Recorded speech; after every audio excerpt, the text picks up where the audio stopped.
वसुधा पहने माला होगी। हर बालक कृष्ण कन्हैया सा, राधा सी हर बाला होगी। सुख शांति प्रेम पावनता की वसुधा पहने माला होगी। नर होंगे श्री नारायण और नारी श्री लक्ष्मी होगी। नर होंगे श्री नारायण और नारी श्री लक्ष्मी होगी। हीरों से आकाश भरा, मोती से भरी जमीन होगी। कोई नहीं कमी होगी। भारत फिर भरपूर बनेगा।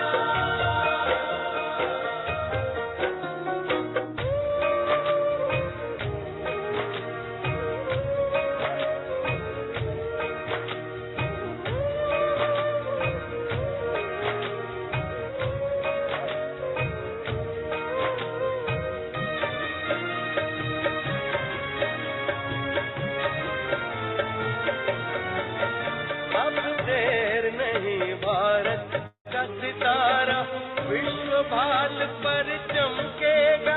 नारी शक्ति पूजित होगी, सौभाग्य का सूरज दमकेगा। अब देर नहीं, भारत का सितारा विश्व भाल पर चमकेगा। नारी शक्ति पूजित होगी, सौभाग्य का सूरज दमकेगा। सत धर्म के चारों पांवों पर सतयुग की सृष्टि थमी होगी। सत धर्म के चारों पांवों पर सतयुग की सृष्टि थमी होगी। हीरों से आकाश भरा, मोती से भरी जमीन होगी।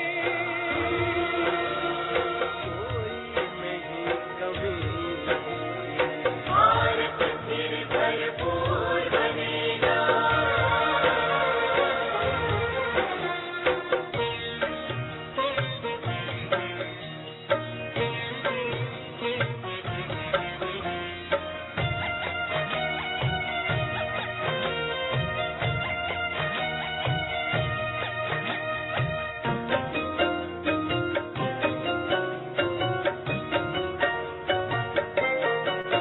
वही जगत गुरु यह भारत है, भगवान जहाँ पर आते हैं।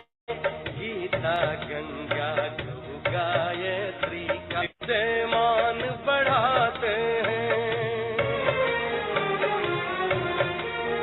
वही जगत गुरु यह भारत है, भगवान जहाँ पर आते हैं। गीता गंगा गौ गायत्री का फिर से मान बढ़ाते हैं। है धन्य धन्य अपनी माटी जो फिर से देव भूमि होगी। है धन्य धन्य अपनी माटी जो फिर से देव भूमि होगी। हीरों से आकाश भरा, मोती से भरी जमीन होगी। कोई नहीं कमी होगी। भारत फिर भरपूर बनेगा। कोई नहीं कमी होगी। हीरों से आकाश भरा, मोती से भरी जमीन होगी। भारत फिर भरपूर बनेगा। ओ भारत फिर भरपूर बनेगा। भारत फिर भरपूर बनेगा।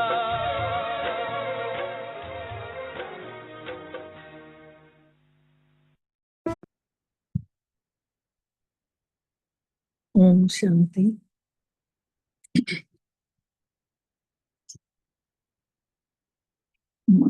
आत्मा महसूस कयूं पंहिंजो पाण खे मां आत्म शक्तिअ जी ऊर्जा किरणा पूरे शरीर में फैलनि थियूं। धीरे धीरे इहा शक्ति शरीर जे अंग अंग में पहुचे थी। पूरे घर में पवित्र वातावरण मां आत्मा सां थींदो थो वञे। धीरे धीरे घर खां ॿाहिरि अड़ोस पड़ोस में भी पवित्र किरणा मां आत्मा मां निकिरदे निकिरदे चारों तरफ अलौकिक वातावरण थींदो थो वञे। महसूस कयूं मां ज्योति बिंदु आत्मा चमकीलो सितारो शक्तिशाली अॼु जो ॾाढो सुहिणो ॾींहुं परम पिता परमात्मा सां मिलन मनाए मिठड़ी वाणी ॿुधी मां आत्मा भगवान जी दृष्टि वठी आयमि। पंहिंजो पाण खे हर कोई महसूस करे परमात्मा जी हिकु झलक पाइण लाइ मां केॾो भिटकां पई। अॼु मूंखे मिठड़े बाबल ने पंहिंजी दृष्टि ॾेई पंहिंजी शक्ति भरे मूंखे असीम प्यार सां भरे छॾियो अथऊं। मां आत्मा परमात्मा जे शक्तिशाली वाइब्रेशननि सां भरपूर आहियां। पंहिंजो पाण खे हर कोई महसूस करे भगवान जा वाइब्रेशन मां सां गॾु आहिनि। मूंखे ही मिठड़ो बाबल मिठड़ी वाणी ॿुधाइण आया आहिनि। अनुभव कंदे हिन शरीर जे सभिनी खां ऊंचे भाग ते वेठल मां आत्मा परमात्मा पिता शिव भोलेनाथ जी मिठड़ी वाणी ॿुधंदासीं। अॼु जी तारीख़ आहे 6 फरवरी 2026। अॼु बाबा मिठड़ा चवनि था पंहिंजे ॿारनि खे मिठड़ा ॿार जी बाबा हाणे हे चढ़ण जो समय हलेव थो जंहिंमहिल आत्मा चढ़े थी। भारत ग़रीब खां शाहूकार ठहे थो।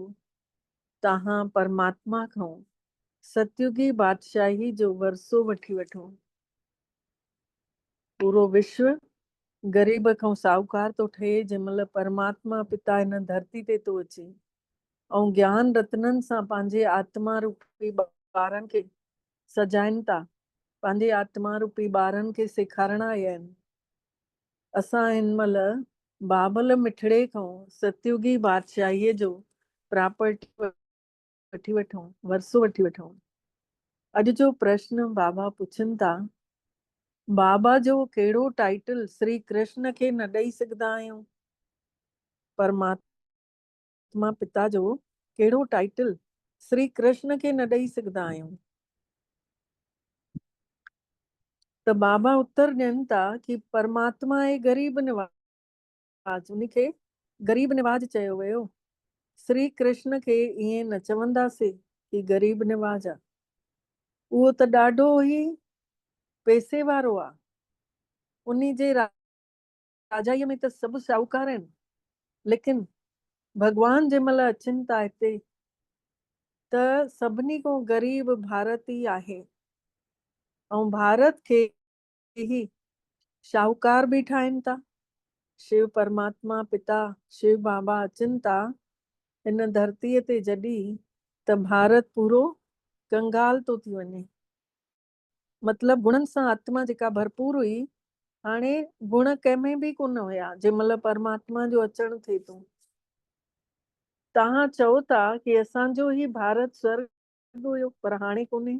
गानो ॿुधव न, भारत फिर भरपूर बनेगा, कोई नहीं कमी होगी, हीरो से आकाश भरा, मोती से भरी जमीन होगी। जंहिंमहिल आत्मा स्वरूप में टिकंदासीं सभु ॼणा त हीरा ई नज़र ईंदासीं। ऐं हीरा जंहिंमहिल मथे वेंदासीं मिलन मनाइण परमात्मा सां, त हीरनि सां भरियल आकाश नज़र ईंदो। ऐं हिन धरतीअ ते बि सुख शांती हूंदी, पवित्रता हूंदी, त मोतियुनि सां भरियल ज़मीन थी वेंदी। पर हिन महिल कोन्हे। बाबा चवनि था वरी सां ठहण वारो आहे।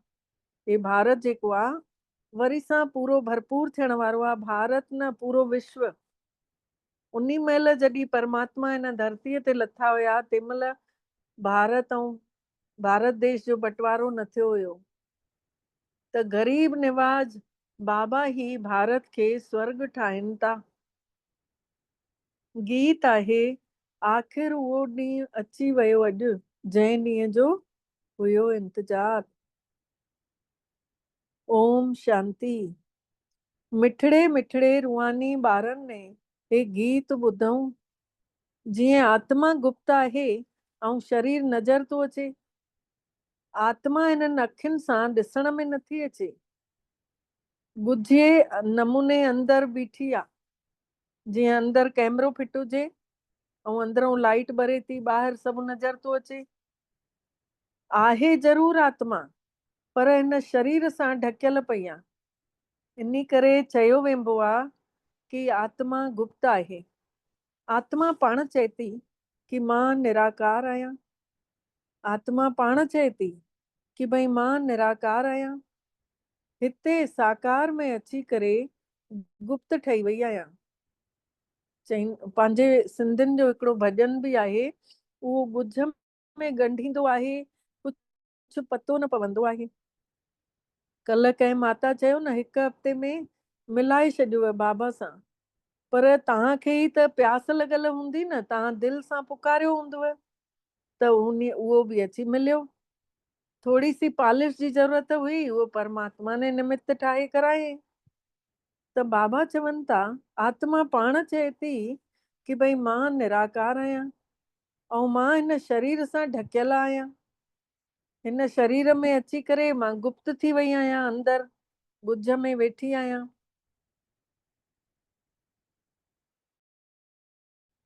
आत्माउनि जी निराकारी दुनिया आहे। उन्ही में त गुप्त जी ॻाल्हि ई कान्हे। परम पिता परमात्मा बि उते रहंदा आहिनि।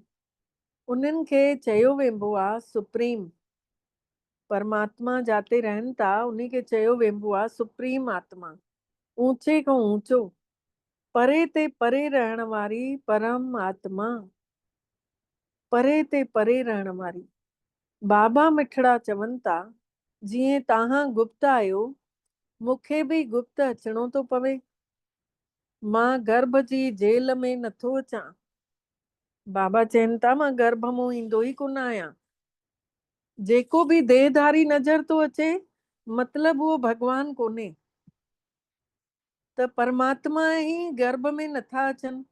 मुंहिंजो नालो हिकिड़ो ई शिव हलंदो थो अचे। शिव बाबा चवनि था, मुंहिंजो नालो असुल खां हिकिड़ो ई हलंदो थो अचे, शिव नाले सां। मां हिन तन में अचां थो, ब्रह्मा जे तन में। तॾहिं बि मुंहिंजो नालो नथो मटिजे। हिन जी आत्मा जो जेको शरीर आहे, उन्ही जो नालो मटिजे थो। दादा लेखराज शरीर जो नालो हुयो, उन्ही जो नालो मटिजी ब्रह्मा थो रखेसि, शिव बाबा। पर पाण खे चवनि था, मूंखे त शिव ई चवंदा आहिनि।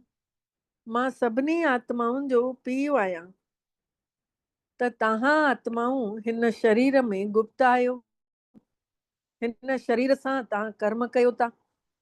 मां बि गुप्त आहियां। बाबा चवनि था, मां बि गुप्त वेठो आहियां ब्रह्मा जे तन में। त ॿारनि खे हे ज्ञान हिन महिल मिली रहियो आहे कि आत्मा हिन शरीर सां ढकियल आहे। आत्मा आहे इनकॉग्निटो, ॻुझ में आहे अंदर, ऐं शरीर नज़र थो अचे काग्निटो। मां बि अशरीरी आहियां। परमात्मा पिता इनकॉग्निटो हिन शरीर खां ॿुधाइनि था। ब्रह्मा जे तन में अंदर वेही ॻुझे रूप में, जेको नज़र नथो अचे, जेको तारीफ़ बि नथो चाहे कि भई मुंहिंजी कोई प्रशंसा करे, पर सभिनी खे रस्तो ॾेखारण लाइ न शरीर में अचनि था। तव्हां बि इनकॉग्निटो आहियो, शरीर सां ई ॿुधो था तव्हां बि, ऐं तव्हां ॼाणियो था कि बाबो मिठड़ो आयल आहे भारत खे वरी सां ग़रीब खां शाहूकार ठाहिण लाइ। परमात्मा पिता हिन धरतीअ ते आयल आहे। तव्हां चवंदव असांजो भारत, ऐं असां चईंदासीं असांजो भारत।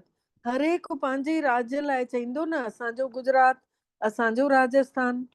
जंहिं महिल असांजो असांजो चओ था त उन में मोह थो पइजी वञेव। असांजो भारत ग़रीब आहे, असां सभु मञूं था इहा ॻाल्हि, पर दुनिया में ॿियनि खे ख़बर ई कान्हे कि असांजो भारत शाहूकार कॾहिं हुयो, कीअं थियो। तव्हां ॿारनि खे त ॾाढो नशो चढ़ियल अथव कि असांजो भारत त ॾाढो शाहूकार हुयो। दुख जी काई ॻाल्हि ई न हुई असांजे भारत में। सतयुग में ॿियो कोई धर्म ई न हुयो, हिकिड़ो ही देवी देवता धर्म हुयो। इहो कंहिंखे ख़बर ई कान्हे। इहा जेका संसार जी हिस्ट्री ऐं जोग्राफी, हिस्ट्री कहिड़ी, बाबा जी जीवन कहानी जेका ब्रह्मा बाबा जी ॿुधीसीं, ऐं जोग्राफी में हमेशह नक्शा ॾेखारींदा आहिनि। त हिते बि बाबा ने ब्रह्मा जे तन सां, हथ सां नक्शा ठाहिया आहिनि कि काथों जो परमात्मा रहण आहे, मूल वतन काथे आहे, सूक्ष्म वतन काथे आहे, स्थूल वतन काथे आहे, सृष्टि चक्र छा आहे, ॾाकण जो चित्र, सभु कुझु बाबा ने ॿुधाए छॾियो हुए कि इहा संसार जो इतिहास इहो ऐं इहा जोग्राफी अथव। पर दुनिया वारा कोई बि नथा ॼाणनि। हाणे तव्हां सुठे नमूने सम्झी वरितो अथव कि असांजो भारत साहूकार हुयो। हिन महिल ॾाढो ग़रीब आहे। हाणे वरी बाबो मिठड़ो आयो आहे शाहूकार ठाहिण, परमात्मा आयो आहे। भारत सतयुग में ॾाढो शाहूकार हुयो जॾहिं देवी देवताउनि जो राजाई हुई। पोइ वरी उहा राजाई काॾे हली वई, इहो कोई बि नथा ॼाणनि। ऋषि मुनि बि चवंदा हुया असां रचता खे बि नथा ॼाणूं त रचना खे बि नथा ॼाणूं।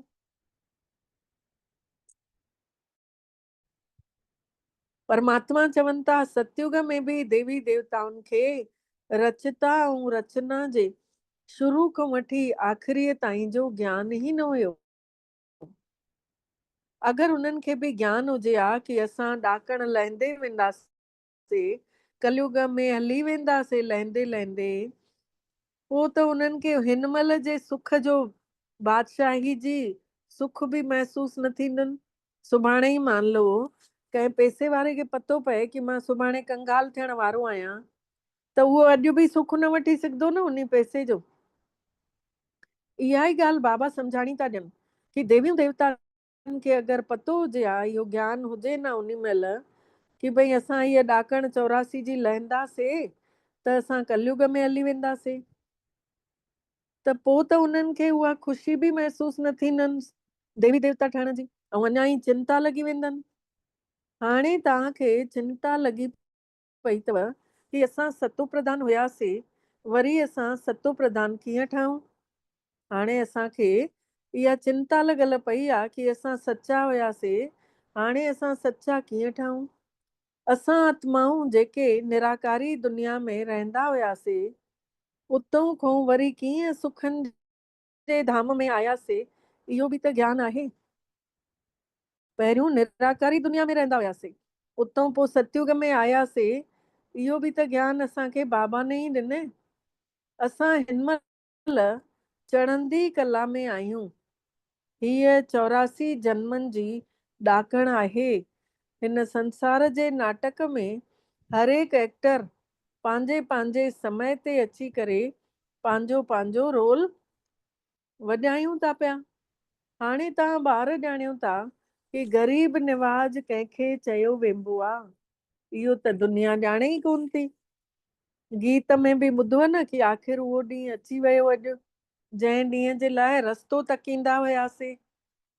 सभु भक्त ईअं ॻाईंदा आहिनि न, भॻवानु कॾहिं अची करे असांखे इन भॻतीअ खां छॾाए असांजी सदगति कंदो, सभु ॻाईंदा हुआसीं। पर हाणे अञा सम्झो त से कि बाबो मिठड़ो वरी सां आयो आहे हिन शरीर में। निराकार परमात्मा ब्रह्मा जे शरीर में आयो आहे। शिवरात्रि बि मनाइनि था त ज़रूरु अचनि था। ईअं बि त न चवंदासीं कि मां श्री कृष्ण जे शरीर में अचां थो। बाबा चवनि था ईअं बि त न चईंदुमि कि भई मां श्री कृष्ण जे शरीर में अचां थो। कल्ह कंहिंजो प्रश्न हुयो न, अॼु बाबा उत्तर ॾेव थो। बाबा ईअं कॾहिं नथा चवनि कि मां श्री कृष्ण जे तन में अचां थो, न। बाबा मिठड़ा चवनि था श्री कृष्ण जी आत्मा ने 84 जन्म वरिता अथई। उन्ही जे ॾाढनि जन्मनि जे आख़िरीअ जो बि हे आख़िरी जन्म आहे, जंहिंमें दादा लेखराज ठही वियो, उहो अंतिम जन्म अथसि। ऐं उन्हीअ अंतिम जन्म वारी आत्मा ई श्री कृष्ण पहिरियों राजकुमार ठहे थी। उन्ही जे ई मुख सां गीता हिन महिल ब्रह्मा बाबा ॿुधाए थो, सची गीता, मुरली मिठड़ी। ऐं इहा ई गीता जो सार उन में लिखियल आहे त जेको पहिरियों नंबर में हुयो हाणे उहो आख़िरी नंबर में आहे। जेको श्री कृष्ण ठहियो हुयो उहो हिन महिल ब्रह्मा बाबा ठहियल आहे। उन्ही खां पहिरियों दादा लेखराज ठहियल हुयो। हाणे उहो आख़िरीअ में आहे न, जीअं तव्हां आहियो हिन महिल त बार उहो ई आहियो जेको पहिरें जन्म में तव्हां बि देवी देवता हुयव, हाणे आख़िरी जन्म में ठहो था वरी सां। मां त अचां थो साधारण शरीर में अची करे तव्हांखे ॿुधायांव थो कि तव्हां कीअं 84 सरदार बि सम्झंदा आहिनि, सरदार बि सम्झंदा आहिनि कि भई एक ओंकार परम पिता परमात्मा पिता आहे असां आत्माउनि जो, उहो बरोबर असांखे माण्हूअ खां देवता ठाहिनि था। छोकी गुरु ग्रंथ साहिब में बि लिखियल आहे कि मनुष्य से देवता किए करत न लागी वार। समय न लॻंदो आहे माण्हूअ खां देवता ठहिण में, त छो न असां बि देवता ठही वञूं। जेके देवता ठहिया हूंदा उहे ई अची चिंबड़दा हिन महिल परमात्मा खे, शिव बाबा खे। देवी देवता धर्म जो त हिकु बि पंहिंजो पाण खे नथा सम्झनि कि असां बि देवी देवता धर्म जा आहियूं। ॿियनि धर्मनि जी इतिहास जेको आहे ॾाढो नंढो आहे। कंहिंजो 500 साल आहे, कंहिंजो 1250 साल आहे, पर तव्हांजो इतिहास अथव 5000 साल। देवता धर्म वारा ई स्वर्ग में ईंदा, देवता धर्म वारा ई स्वर्ग में ईंदा। ऐं धर्म त ॿिया अचनि ई था पोइ, देवता धर्म वारा ई स्वर्ग में अचनि था, ॿिया धर्म अचनि था पोइ। देवता धर्म वारा बि हाणे ॿियनि धर्मनि में घुसी विया आहिनि। वरी बि बाबा चवनि था पंहिंजे पंहिंजे धर्म में मोटी करे ईंदा जेके देवता हूंदा गुणनि सां। बाबा मिठड़ा सम्झाणी ॾियनि था, ॿार तव्हां त संसार जा ई मालिक हुयव, तव्हां बि सम्झो था कि बाबा स्वर्ग खे ठाहिण वारो आहे त असां छो न स्वर्ग में हूंदासीं। भॻवान खां असां बि वरसो वठंदासीं, प्रॉपर्टी वठंदासीं असां पंहिंजे हिसे जी। त इन सां इहो तो ज़ाहिर थिए कि हे असांजे धर्म जो आहे। जंहिंखे भॻवान जे मथां हक़ लॻे थो कि मुंहिंजो आहे बाबो, त बाबा चवनि था इन सां इहो ज़ाहिर थो थिए कि उहो हिन धर्म जो आहे, देवी देवता कुल जो आहे। जेको न हूंदो उहो ईंदो ई कान, चवंदो मां पराए धर्म में छो वञा। तव्हां ॿार ॼाणियो था सतयुग नयो संसार में देवताऊं ॾाढा सुखी हुया, सोन जा महल हुया। सोमनाथ जे मंदिर में केतिरो त सोन लॻल हुयो, अहिड़ो कोई ॿियो धर्म हूंदो ई कान्हे। सोमनाथ मंदिर जहिड़ो एतिरो भारी मंदिर कोई हूंदो ई कान्हे। ॾाढा हीरा जवाहरात हुया। बुद्ध जेको गौतम बुद्धा हुयो उन्ही जे लाइ चवनि था कि उन्ही जो महल हीरे जवाहरातनि जा थोड़ी हूंदा। तव्हां ॿारनि खे जंहिं पीउ ने परमात्मा पिता ने शिव भोलेनाथ ने हेतिरो ऊंचो ठाहियो अथव, उन जी तव्हां केतिरी इज़त रखी अथव? इज़त रखबी आहे न। सम्झंदा आहियूं न कि कर्म सुठा करे विया आहिनि। हाणे तव्हां ॼाणियो था सभिनी खां सुठा कर्म पतित पावन परमात्मा ही करे वञे थो।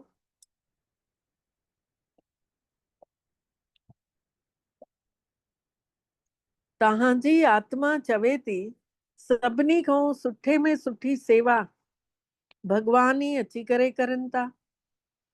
असांखे रंक खां राव भिखारीअ खां राजकुमार था ठाहे छॾनि। कॾहिं असां गुर लॻाई हुईसीं देवी देवताउनि जे अॻितां, यादि अथव? बासियूं बासींदा हुयासीं, मुंहिंजो हे कमु करे छॾ त मां तोखे हे चढ़ाईंदीमांइ, 2 नारेल चढ़ाईंदीमांइ, मां चूरमे जो प्रसाद कंदीमांइ, मूंखे औलाद ॾेई छॾ, मुंहिंजो धंधो वधाए छॾ। छा न बासियूं बासींदा हुयासीं, घुरंदा रहंदा हुयासीं देवी देवताउनि जे अॻितां वञी। जेको परमात्मा पूरे विश्व खे स्वर्ग थो ठाहे, उन्ही जी हिनमहिल कोई इज़त ई नथा रखनि। तव्हां ॼाणियो था कि ऊंचे खां ऊंचो मंदिर चयो वियो आहे जंहिंखे लूटे विया।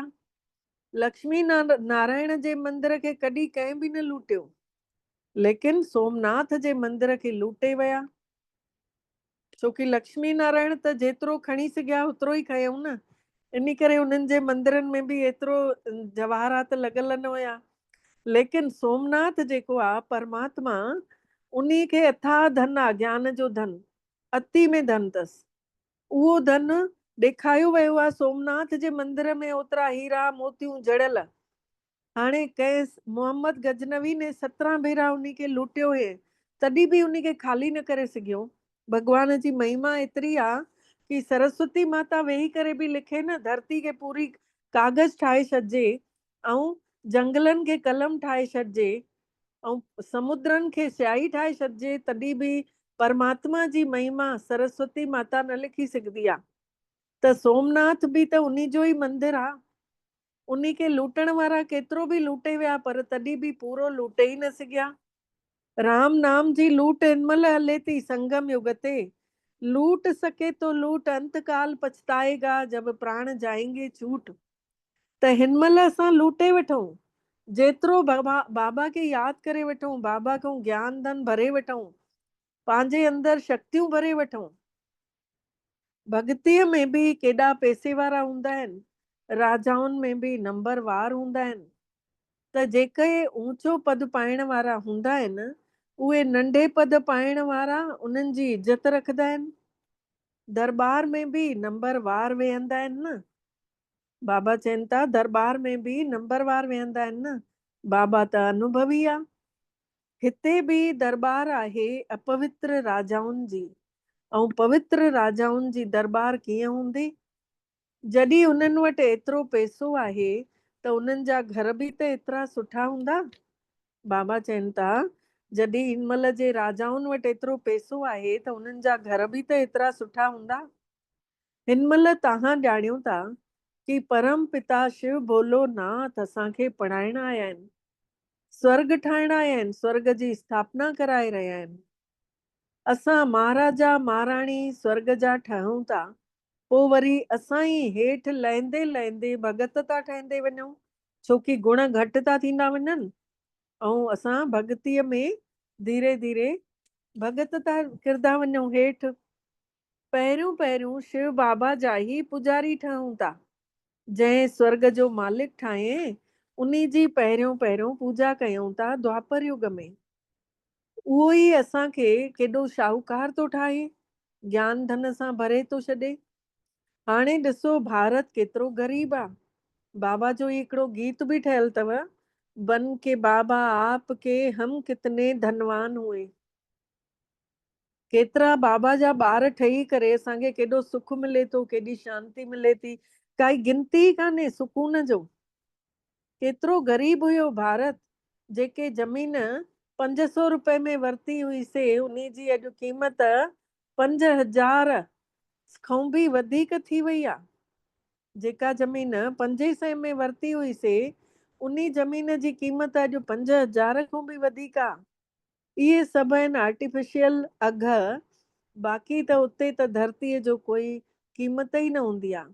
जंहिंखे जेतिरी खपे खणी वठे, या त ढेर जी ढेर ज़मीन पई हूंदी। नंदियुनि जे किनारे ते तव्हांजा महल ठहियल हूंदव ऐं माण्हू बि ॾाढा घटि हूंदव। प्रकृति तव्हांजी आज्ञा में हलंदी। फल फूल केॾा सुठा सुठा थींदा वेंदव। हिन महिल त ॾिसो केतिरी महिनत थी करणी पएव, तॾहिं बि अन्न नथो मिलेव। माण्हू बुख ते उन ते मरनि था पिया। त गीत ॿुधण सां तव्हांजा त रोम रोम बी रहण घुर्जनि। परमात्मा खे ग़रीब निवाज चवंदा आहिनि। ग़रीब निवाज जो अर्थ सम्झो अथव न? कंहिंखे शाहूकार ठाहिनि था। ज़रूर जेको हिते ईंदो परमात्मा जे दर ते, उन्ही खे परमात्मा शाहूकार ठाहे छॾंदो। तव्हां ॿार ॼाणियो था, असांखे पवित्र खां अपवित्र ठहण में 5000 साल लॻी विया। हाणे वरी सां फट सां त बाबा पतित खां पावन ठाहिनि था। झटपट ठही वियासीं न। संगम युग में 1 हफ़्ते जो कोर्स करे बाबा जा ॿार ठही वियासीं। आत्मा पवित्र रस्तो चूंडे वरिते कि हाणे त मूंखे भॻवान जे ई रस्ते ते हलणो आहे। त ऊचे खां ऊचो ठाहे थो हिकिड़ो ई मिठड़ो बाबो। 1 सेकेंड में जीते जी मुक्ति थी मिली वञे। चवंदा आहिनि बाबा मां तव्हांजो आहियां। बाबा चवनि था ॿार तव्हां त पूरे विश्व जा मालिक आहियो। परमात्मा चवनि था ॿार तव्हां त पूरे संसार जा मालिक आहियो। ॿार पैदा थींदो आहे त पोइ वारिस ठही वेंदो आहे न। केतिरी ख़ुशी थींदी आहे माउ पीउ खे। सभु ॼणा चवंदा आहिनि नंढो मालिक अची वियो, नंढो मालिक अची वियो। ऐं अगरि धीअ ॼाईंदी आहे त चहिरो ई माण्हू जो लही थो वञे। पर बाबा सम्झाणी था ॾियनि, ॾिसो हिते त कोई भेदभाव कोन्हे। हिते त सभु आत्माऊं मुंहिंजा ॿार आहियो। हिते त पतो पियो कि मां 5000 साल पहिरियों सुख शांतीअ जी दुनिया जी मालिक हुयमि। मूंखे परमात्मा ने अहिड़ो ठाहियो हुए। शिवरात्रि बि मल्हाइनि था पर ॼाणनि ई कोन था कि उहो कॾहिं आयो हुयो हिते धरती ते। शिव कॾहिं लथो हुयो। लक्ष्मी नारायण जो राज्य हुयो। इहो बि कोई नथा ॼाणनि कि लक्ष्मी नारायण जी राजाई हुई। जयंती मल्हाइनि था, छड़ो लिंग वॾा वॾा मंदिर ठाहिनि था पिया लिंग रखी करे। पर उहो कीअं आयो हिन धरतीअ ते, छा अची करे कये, कुझु बि नथा ॼाणनि। इन खे चइबो आहे अंधी श्रद्धा। उन्हनि वीचारनि खे इहो ख़बर ई कोन्हे कि असांजो धर्म कहिड़ो आहे ऐं कॾहिं स्थापित थियो आहे। ॿियनि धर्मनि वारनि खे पतो आहे कि गौतम बुद्धा कॾहिं आयो। तिथि तारीख़ बि आहे। शिव बाबा जी या लक्ष्मी नारायण जी काई तिथि तारीख़ ई कान्हे कि शिव परमात्मा कॾहिं लथो, कहिड़ी तारीख़ ते, केॾी महिल। ऐं लक्ष्मी नारायण बि कॾहिं ठही विया संपूर्ण, इन जी बि तिथि तारीख़ कुझु बि कान्हे लिखियल। जेके हिन महिल छोकी संगम ते ब्रह्मा बाबा ऐं मम्मा ठहिया न, त उहे कॾहिं संपूर्ण थी विया, काई तारीख़ थोरी नज़र आई। धीरे धीरे जीअं असां सभु गुणवान थींदे था वञूं, धीरे धीरे बाबा खे यादि था कंदे वञूं, त असांजी डेट फिक्स थोरी आहे कि हिन तारीख़ ताईं फुल थी वेंदासीं। 5000 सालनि जी ॻाल्हि खे लखे साल लिखी छॾियो अथऊं। लखे सालनि जी ॻाल्हि कंहिंखे यादि ईंदी। भारत में देवी देवताउनि जो धर्म कॾहिं हुयो, इहो सम्झनि ई कोन था। लखनि सालनि जे हिसाब सां भारत जी आबादी सभिनी खां वॾी हुजणु घुर्जे न। बाबा चवनि था जे अगरि लखे साल उमिरि हुजे हा त पोइ त जनसंख्या बि केॾी ज्यादा हुजे हा। भारत जी ज़मीन बि सभिनी खां वॾी हुजणु घुर्जे। लखे साल में त केतिरा माण्हू पैदा थियनि, बेशुमार माण्हू थी वञनि, एतिरा त आहिनि ई कान। अञा ई घटि थियनि था। इहे सभु ॻाल्हियूं वेही बाबा सम्झाणी ॾियनि था। माण्हू ॿुधनि था त चवनि था इहे ॻाल्हियूं त असां कॾहिं ॿुधियूं ई कान्हनि, न ई कंहिं शास्त्रनि में पढ़ियूं आहिनि। इहे त वंडरफुल ॻाल्हियूं आहिनि। हिन महिल तव्हां ॿारनि जी ॿुद्धीअ में सॼे चक्र जो ज्ञान आयल अथव, सृष्टि चक्र जो। इहो ॾाढनि जन्मनि जे आख़िरी जे बि आख़िरीअ में हाणे पतित आत्माऊं आहिनि, जेके सचियूं हुयूं उहे ई हाणे अपवित्र थी वियूं, तमो थी वियूं। वरी उन्हनि खे सचो ठहिणो आहे। अंदरि मैल घुसी वई, हाणे मैल खे लाहिणो आहे। भॻवान खे यादि कंदासीं त लाहींदा वेंदासीं, लहंदी वेंदी मर। तव्हां आत्माउनि खे हाणे शिक्षा मिलेव थी। आत्मा कननि सां ॿुधे थी त शरीर झूले थो, छोकी आत्मा ॿुधे थी न। आत्मा खे रस अचे थो त पोइ शरीर खे बि मज़ो थो अचे। बरोबर असां आत्माऊं 84 जन्म वठूं था। 84 जन्मनि में 84 माउ पीउ बि ज़रूर मिलिया हूंदा। इहो बि त हिसाब आहे न। ॿुद्धीअ में अचे थो कि असां 84 जन्म वठूं था, वरी घटि जन्म वारा बि त हूंदा। अहिड़ा थोरे ई सभु 84 जन्म वठंदा। भॻवान अची वेही सम्झाणी ॾियनि था, शास्त्रनि में छा छा लिखी छॾियो अथव। तव्हांजे लाइ त वरी बि 84 जन्म चवनि था, पर मुंहिंजे लाइ त अणखुटंदड़ बेशुमार जन्म था चई छॾनि।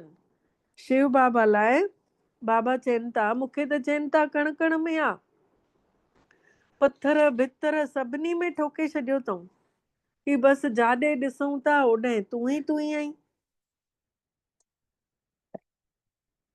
उते कृष्ण ई कृष्ण आहे। मथुरा ऐं वृंदावन में ईअं चवंदे रहनि था कि जाॾे ॾिसूं ओॾे कृष्ण ई कृष्ण आहे, सभ में समायल आहे।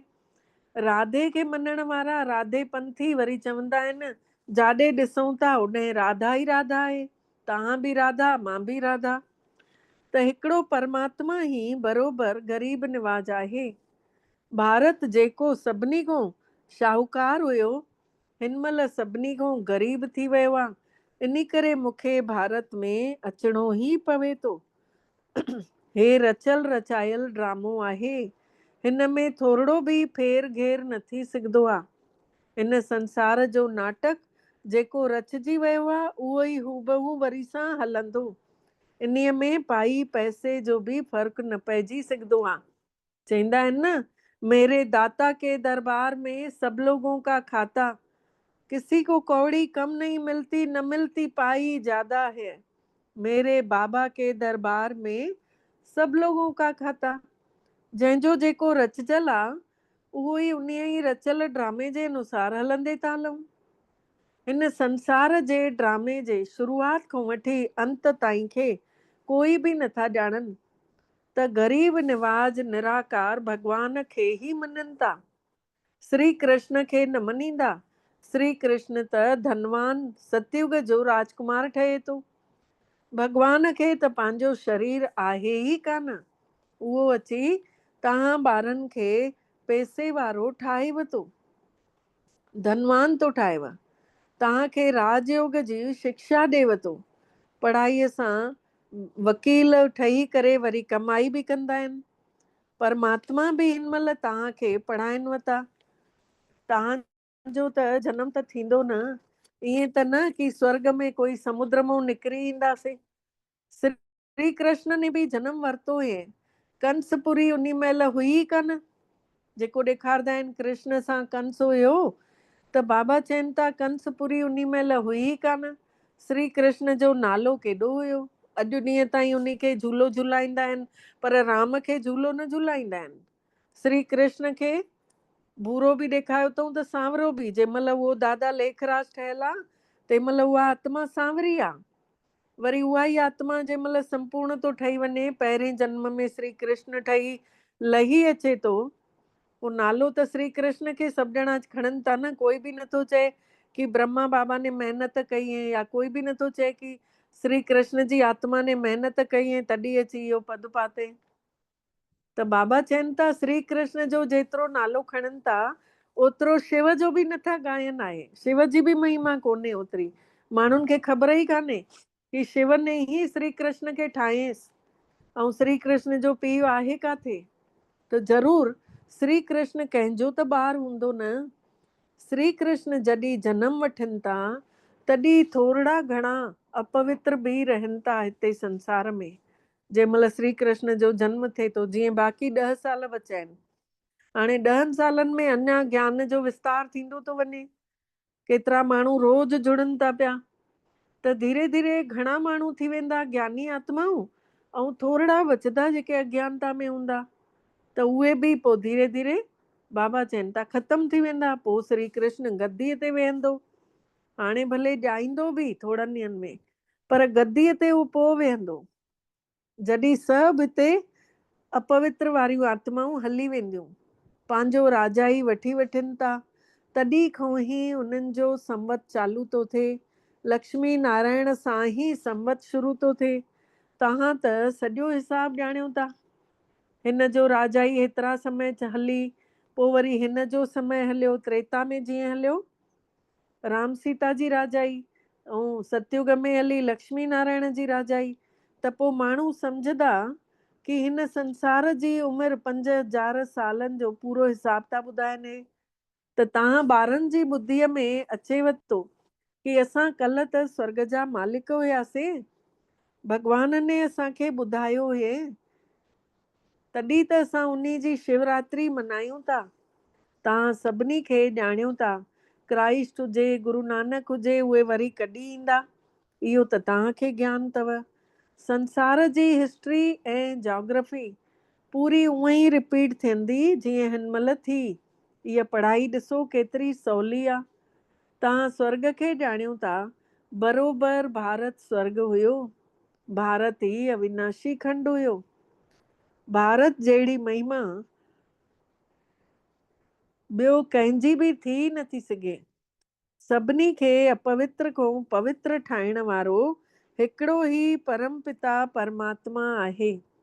सभिनी खे अपवित्र खां पवित्र ठाहिण वारो मतिलबु शरीर जे भान खां हटाए करे आत्म स्वरूप में टिकाइण वारो हिकिड़ो ई शिव भोलो नाथ भंडारी आहे।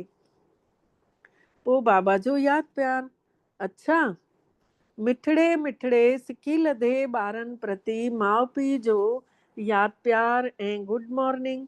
रूहानी बाबल जी रूहानी ॿारनि खे नमस्ते, ऐं असां रूहानी ॿारनि जी बि रूहानी मिठड़े बाबल खे दिल जो यादि प्यार, गुड मॉर्निंग ऐं नमस्ते मिठड़ा बाबा, नमस्ते। शुक्राना बाबल तव्हांजा, बारंबार दिल सां शुक्राना जे तव्हां असांखे पंहिंजो कयव ऐं असां सभिनी जो पदमा पदम भाग्य जाॻायव। सार आहे, पहिरियों पॉइंट आहे, हिन संसार जे नाटक जी शुरूआत खां वठी आख़िरीअ ताईं जो ज्ञान ॿुद्धीअ में रखंदे सभु चिंताऊं छॾे ॾियणियूं अथव।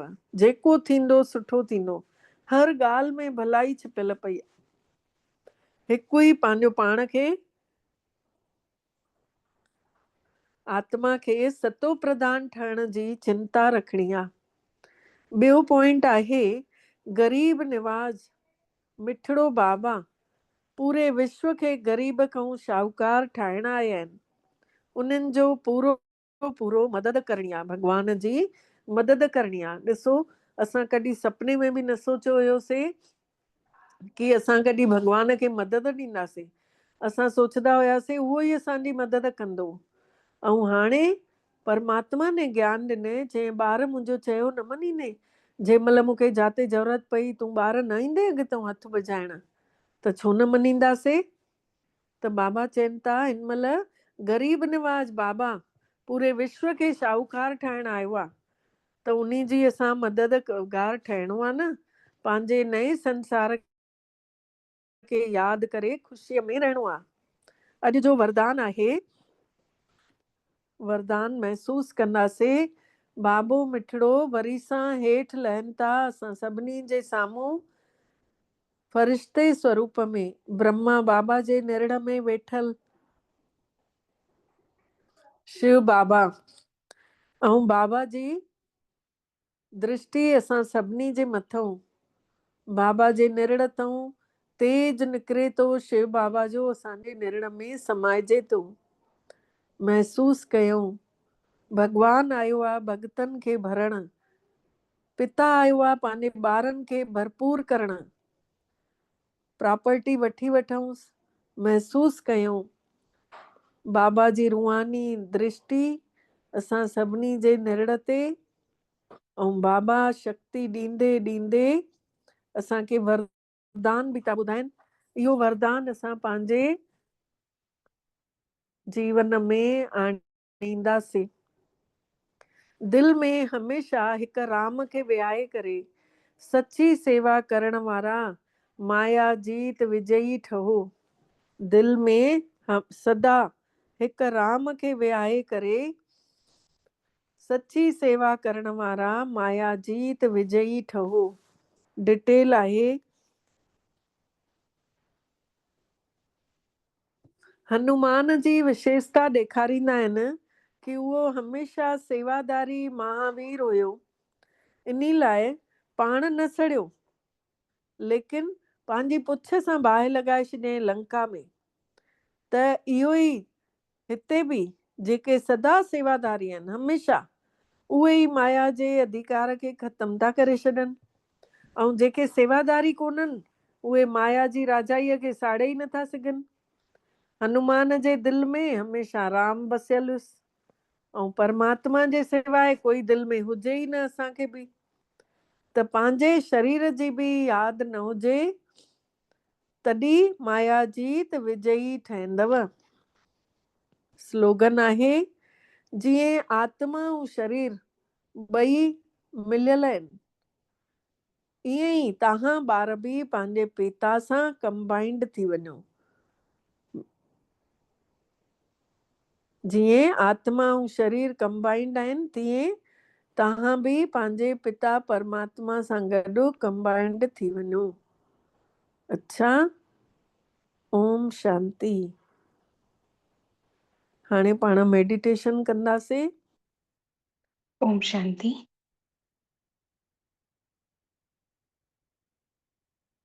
अनुभव कयूं। ओम शांति जी। मां चैतन्य शक्ति आत्मा आहियां। ॾिसूं पंहिंजे पाण खे। हिन शरीर खे हलाइण वारी मां शक्ति जो पुंज आहियां। महसूस कयूं, हिकु ऊर्जा मां आत्मा पूरे देह खे हलायां थी। मां आत्मा सतयुग खां वठी पार्ट वॾाईंदे वॾाईंदे शरीर धारण कंदे कंदे मां आत्मा जी बैटरी डिस्चार्ज थी वई हुई। ॾिसो, मिठड़ो बाबल मां आत्मा खे मिलियो आहे। वापसि बाबा सां कनेक्ट थी करे पंहिंजे आत्मा खे चार्ज कयूं था। इहो हिकिड़ो ई जनम संगम युग जो। मां आत्मा खे बाबा सां जुड़ी करे मनुष्य खां देवता ठाहिणो आहे। हिन पुरानी दुनिया खां नई दुनिया में हलणो आहे। माया जीत, महावीर, ये मां आत्मा के ही बाबा ने संगम युग ते वरदान ॾिना ते। कल्प कल्प जी मां आत्मा विजयी आत्मा आहियां। 5000 साल पहले भी मिठड़े बाबल ने मां आत्मा खे मनुष्य खां देवता ठातो हुई। वापसि 5000 सालनि खां पोइ उहो मिलियो आहे। सिकी लधो बाबो असांजो, जेको असांखे रोज़ रोज़ सिकी लधा ॿार चई करे सॾु थो करे।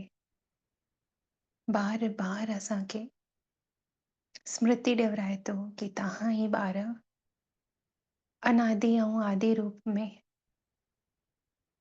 मूल जॾहिं हिन धरती ते आया हुयव देवता हुयव, ऐं जॾहिं परम धाम में पंहिंजे घर में हुयव त शांत स्वरूप हुयव। यादि कयूं जेको बाबा यादि कराइनि था असांखे। असांजा ही दैवी गुण जेके प्राय प्राय लोप थी विया हुया, उन्हनि खे वापसि स्मृति में आणे धारण कयूं, जंहिंजो हिकु ई उपाय आहे, केवल बाबा सां कनेक्ट थियणु, यादि जी यात्रा ते रहणु। जेतिरो मां आत्मा बिंदी स्वरूप में परम धाम में टिकंदमि, ओतिरो मां आत्मा दैवी गुण धारण कंदी वेंदमि। त हलूं बिंदी स्वरूप सां हिन देह ऐं देह जी दुनिया खे पार करे मां ज्योति बिंदु सितारो आत्मा उड़ंदे उड़ंदे पंछियुनि वांगे नीरे आकाश खे पार करे, चंड सितारनि जी दुनिया खे पार करे, अञा मथे देवी देवताउनि जे लोक खे पार करे पहुची वयमि पंहिंजे उन सुनहरे ॻाढ़े प्रकाश जी दुनिया में, जेको मां आत्मा जो घर आहे, जातां मां आत्मा हेठि लथी हुयमि पाठ वॼाइण, कर्म करण। ॾिसूं हिन घर में अची ॾाढो सुकून मिले थो, मां आत्मा खे परम शांति जी अनुभूति थिए थी, अहिड़ी शांति जंहिंखे मां आत्मा ॻोल्हे ॻोल्हे वेठी हुयमि, काथे न मिली। मंदिर, मस्जिद, गुरुद्वारे में शांति मिली, लेकिन पल भर जी अस्थायी शांति। किंतु मिठड़ो बाबल मां आत्मा खे घर वेठे अहिड़ी रूहानी यात्रा कराई अथई पंहिंजे घर जी, परम धाम जी, उन चमकीली आत्माउनि जी दुनिया जो, जाते मां आत्मा गहरी शांति जी अनुभूति कयां थी। इहा शांति परम धाम में पाण अनुभव करे ॾिसूं, शांति जी किरणा मां आत्मा मां निकिरी चारों तरफ़ फैलजनि थियूं, परम धाम मां हेठि धरती ते भी अची ये शांति जी किरणा फैलजनि थियूं। जेके प्यासी आत्माऊं आहिनि, भगवान खे ॻोल्हनि थी पयूं, उन्हनि खे भी ये किरणा शांति जी अनुभूति कराइनि थियूं। ॾिसूं, मां आत्मा बिंदी स्वरूप में परमात्मा सां निरंतर किरणा पंहिंजे अंदर धारण कंदी थी वञा, ऐं ये किरणा ॾिसूं धीरे धीरे अग्नि रूप धारण करे थी वठनि। एतिरी तेजोमय पावरफुल किरणा परमात्मा पिता निराकार शिव बाबा मां निकिरी मां आत्मा में बिंदी स्वरूप में पवनि थियूं। उहो भी मुंहिंजो बाबा भी बिंदी स्वरूप, ऐं मां आत्मा भी बिंदी स्वरूप। जॾहिं असां हिक ई स्वरूप में हूंदा आहियूं त करंट ट्रांसफर थींदी आहे, त महसूस कयूं ज्वाला स्वरूप किरणा मां आत्मा में पवनि थियूं, जेके मां आत्मा जे जन्मनि जन्मनि जे विकर्मनि खे विनाश थी कनि। घणा ई मंदिर घुमियासीं, गुरु हेॾे होॾे परमात्मा जी महिमा कईसीं, परंतु विकर्म विनाश कॾहिं न थिया, जंहिंजो सबूत हुयो कि अञा ई ज्यादा दुनिया में दुखी थींदा पियासीं। हिकिड़ो मिठड़ो बाबल मिलण खां पोइ उनखे यादि करे ॾिसूं, अहिड़ो जादू थी वियो कि जन्मनि जन्मनि जा पाप जेके कॾहिं यादि ई न हुया, त उहे धीरे धीरे कटजंदा था वञनि याद सां, उन ज्वाला स्वरूप किरणनि सां जेके बाबा खां मां आत्मा वठां थी। महसूस कयो जंहिंजे फलस्वरूप दुनिया वारा जो व्यवहार मां आत्मा जे प्रति ॾाढो मिठो थो थींदो वञे, जंहिंसां भी पूर्व जन्मनि जा हिसाब किताब हुआ है, उहे ही हिन जन्म में मां आत्मा के संबंधिन जे रूप में मिलिया आहिनि। इन करे त हुननि सां हिसाब किताब ज्यादा हुजण जे कारण बार बार आमनो सामनो थिए थो, उन्हनि सां गॾु रहूं था।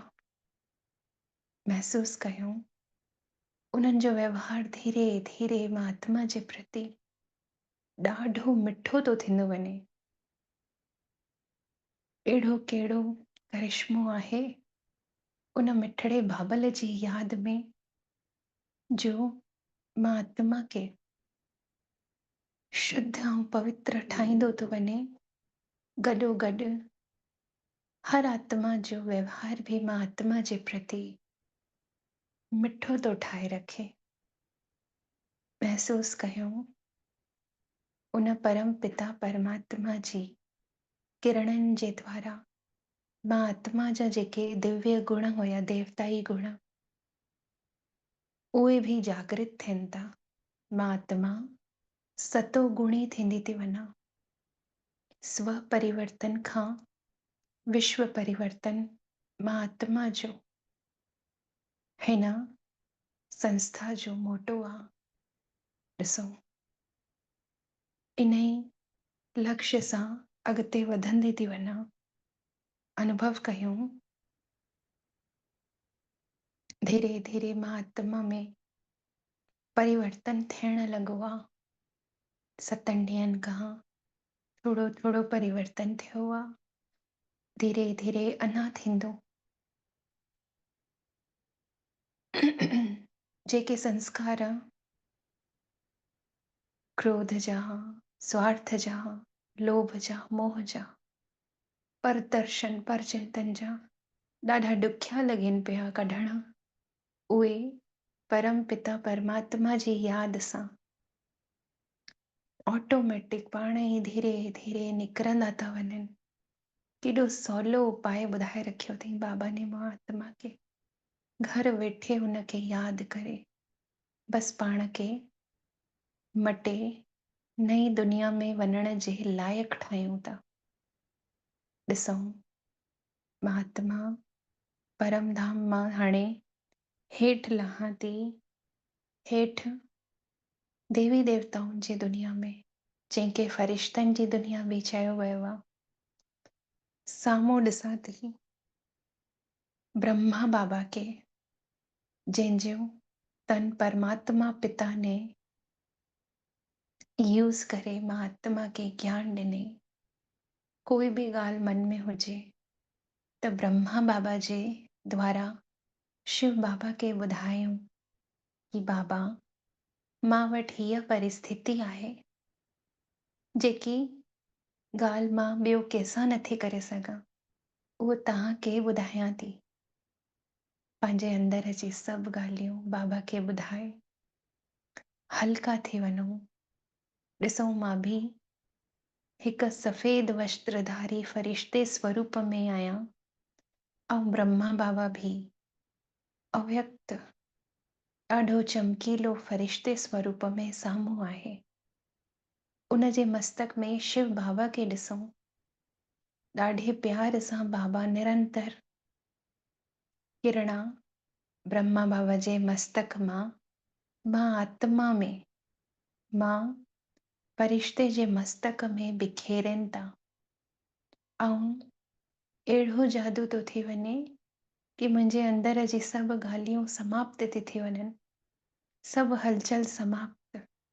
मन खे अहिड़ी पॉजिटिविटी ॾेई रखई, अहिड़ा वीचार पकड़ाए रखई कि उहे परेशान ऐं दुख ॾियण वारा वीचार समाप्त थी विया।